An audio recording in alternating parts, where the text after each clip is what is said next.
Bismillahirrahmanirrahim. Assalamualaikum warahmatullahi wabarakatuh. Adik-adik mahasiswa yang cantik dan ganteng di Pontianak, berikut ini kami akan buatkan video tutorial bagaimana cara mengisi aplikasi monitoring dan evaluasi pembelajaran dosen. Pertama, adik-adik buka link yang telah di-share oleh teman-temannya atau oleh kaprodi atau dosennya masing-masing. Dibuka di WA-nya atau di grupnya, ya, diklik. Saya ulangi tadi, ini linknya di sini, link Monep pembelajaran yang ini ya, yang warna biru. Ya, klik. Setelah klik itu terbuka aplikasi. Saya ulangi, tadi saya udah terlanjur masuk ya, saya ulangi kembali. Kita klik link. Oke, kemudian kita akan berhadapan dengan ini SSO, single sign on. Isikan NIM-nya. Saya cari NIM mahasiswa saya, misalnya di sini ya, saya coba. Oke, sekarang kita akan isi. Kita klik garis 3 di sudut kiri atas, kemudian muncul Monep, klik lagi tanda panah ke bawah, kemudian pilih isian. Setelah itu geser ke bawah. Nah, di bawah ini ada mata kuliah yang ingin kita Monep berikut dosen-dosen pengampunya. Oke, anggap saja saya akan menilainya ya, yang buat tutorial ini dosennya. Oke, klik. Nah, sekarang kita nilai pertanyaan pertama nih ya, untuk mata kuliah ekonometrika di semester lalu, semester ganjil. Perhatikan pertanyaan pertama. Dosen membuat dokumen rencana perkuliahan semester atau RPS dan membagikannya kepada mahasiswa di awal perkuliahan. Dan RPS tadi dijelaskan pakai apa? Misalnya pakai LCD, kemudian dibagikan filenya, dijelaskan secara rinci, dan seterusnya ya. Biasanya hampir semua dosen itu membagikan RPS secara rinci. Kasih nilai misalnya 8. Oke. Kemudian dosen membuat kontrak kuliah ya, aturan mainnya, tata tertibnya, disiplinnya, segala macam. Ini kita kasih 9 misalnya.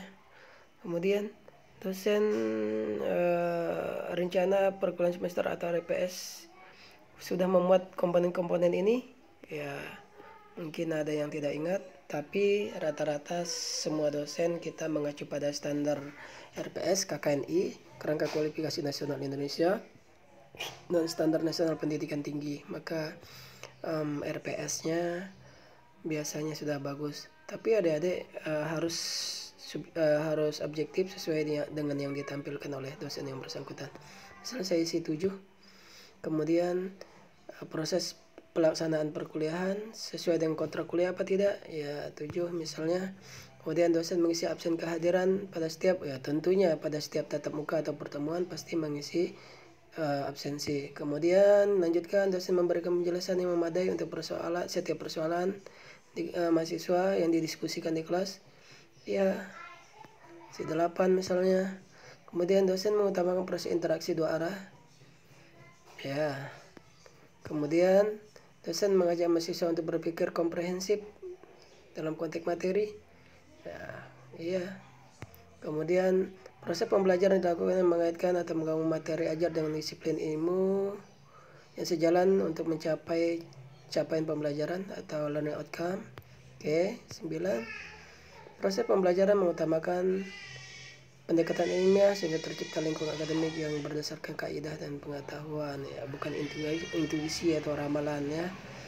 Ya, tentunya proses pembelajaran sejalan dengan tuntutan kemampuan menyelesaikan masalah dalam bidang keahliannya, tentu saja ya. C9, pembelajaran disesuaikan dengan karakteristik keilmuan program studi dikaitkan dengan kasus nyata. Oke, sesuai Nah, adik-adik perhatikan dalam setiap pilihan ini kita bagi dalam 3 rentang, di mana setiap rentang itu memiliki 3 opsi. Tidak sesuai ada 3 opsi, 1 sampai 3, kurang sesuai ada 4 sampai 6, dan sesuai itu 7 sampai 9. Nah, ini dosen mementingkan pemahaman penghayatan materi kepada mahasiswa. Ya, tentu saja. Ya.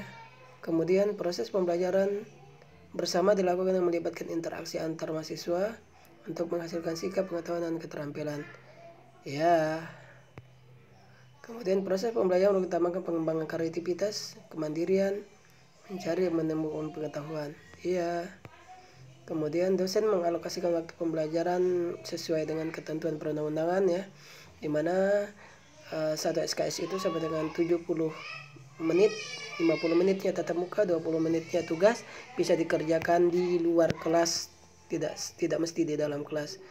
Saya rasa ini sudah sesuai gitu kan, atau ya harus objektif misinya, jangan ikut cara saya mengisi di sini.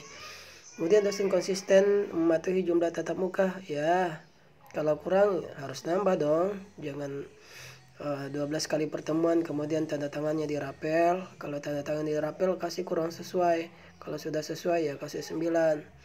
Kemudian metode evaluasi pembelajaran digunakan dosen dapat merangsang mahasiswa agar belajar menjadi lebih giat. Oh tentu, gitu kan. Dosen menerapkan prinsip penilaian berorientasi pada proses belajar yang berkesinambungan dan mencerminkan kemampuan mahasiswa pada saat proses pembelajaran berlangsung. Nah, ini dinaikkan sedikit.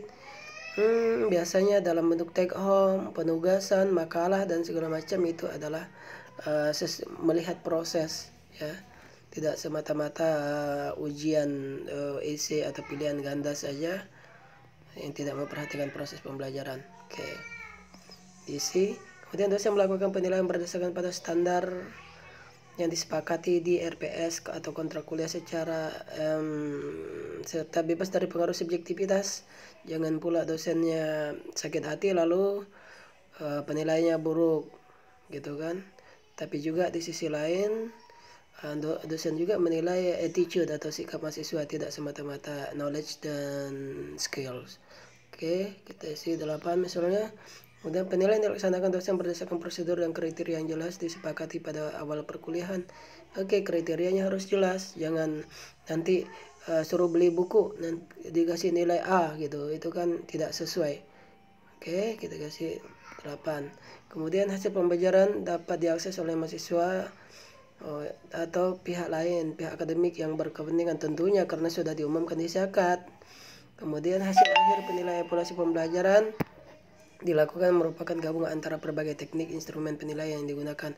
Ya kan ada tugas, ada kuis, ada MIT, ada UAS, ada makalah dan sebagainya. Kalau udah menerapkan itu berarti nilainya tinggi 9 gitu.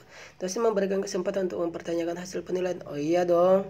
Kalau tidak memberikan kesempatan itu zaman penjajah kolonial, penilaian Jepang. Oke, kasih nilai 9.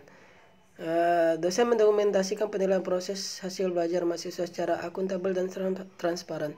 Kalau tidak didokumentasikan dan tidak akuntabel dan transparan itu dosen zaman Majapahit. Oke. Kemudian dosen menerapkan metode evaluasi pembelajaran sesuai RPS dan kontrak kuliah yang disampaikan di awal. Oh iya dong, kalau tidak sesuai berarti dosennya mungkin tidak komitmen ya. Oke. Kemudian pengumuman pelaporan nilai dilakukan tepat waktu. Ya harus tepat waktu. Kalau tidak tepat waktu berarti nilainya dikasih rendah aja. Gitu kan. Nilai mahasiswa diumumkan mahasiswa setelah tahap pembelajaran selesai. Ya. Jangan pada semester berikutnya baru diumumkan ya. Atau pas mau KRS-an. Oke. Kemudian tulis komentar. Nah, ini yang paling penting, jangan lupa tuliskan misalnya Bapak ganteng banget. Bapak ganteng banget. Tapi sayang resletingnya enggak terkunci. Sering kali kebuka. Tapi adik-adik jangan diisi kayak gini juga kali, yang sesuai dengan materi. Tapi kalau memang itu sangat urgent, misalnya badannya bau dan itu mengganggu, itu ya harus disampaikan juga. Beli roll on, beli Rexona gitu. Oke, demikian mudah-mudahan ada manfaatnya. Jangan lupa submit, jangan lupa submit. Kalau ada pertanyaan yang masih perlu diulangi, silahkan klik nomornya atau back ke sebelumnya. Klik nomor pertanyaannya. Oke, assalamualaikum warahmatullahi wabarakatuh.